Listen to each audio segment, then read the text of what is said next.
ស្តីបងប្អូនសាថ្មីម្ដងទៀតថ្ងៃនេះមានវីដេអូថ្មីទៀតហើយអាប់ដេតថ្មី2026តោះកុំឲ្យខាតពេលយូរយើងចាប់ដើមចូលតែម្ដងដើម្បីយើងចូលបានយើងចូលមកកាន់ YouTube យើងចូលមកកាន់ YouTube យើងចូលលេខពាក្យ search ចឹងវីដេអូនេះបង្ហាញមួយយើងវាយពាក្យនេះ JVP Cam Bode នេះយើងវាយពាក្យណាពេញមកយើងចុចប៉ុកយើងចុចមកតោះមកយើងរក channel វាមានច្រើនអញ្ចឹងបើយើងចូលខុសយើងចូលអត់ដល់ទេដើម្បីយើងទៅរក channel ដែលខ្ញុំដាក់ link ហ្នឹងយើងចូលមើលមួយនេះ channel ហ្នឹងឈ្មោះហ្នឹងនេះ JVP នេះអញ្ចឹងយើងត្រូវចំណាំមើលវីដេអូមួយហ្នឹងទៅហើយរូបនេះណាមិនយើងចូលបានអញ្ចឹងយើងចុចចំលេខហ្នឹងមកតបមកយើងអូសឡើងលើបន្តិចចូលឡើងលើបន្តិចតបមកយើងចូលលេខហ្នឹងមក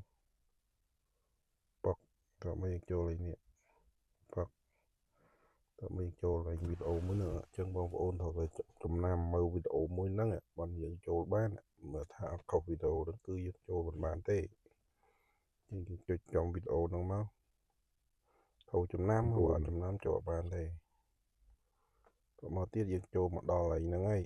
អញ្ចឹងយើងចូលឃើញនេះ comment នេះចុចចំហើយ comment នឹងប៉ុកតបមកយើងឃើញនេះ link ចុចចំ link នឹងប៉ុកតបមកបងប្អូនចុចពាក្យនេះមួយមកណាប៉ុកតបមកទីចុចមួយទីប៉ុកតបមកយើងដាក់នេះមកប៉ុកអូខេអញ្ចឹងបងប្អូនចុចលេខនេះសញ្ញានេះចុចចេញអស់មកតបមកយើងរកវីដេអូមួយទៀតប្រកប link នៅក្នុងនេះវីដេអូមួយនេះចូលចំណាំ2025នេះថ្មីប៉ុកតបមកយើងចូលលេខនឹងមួយទៀតយើងឃើញ link បងប្អូននេះ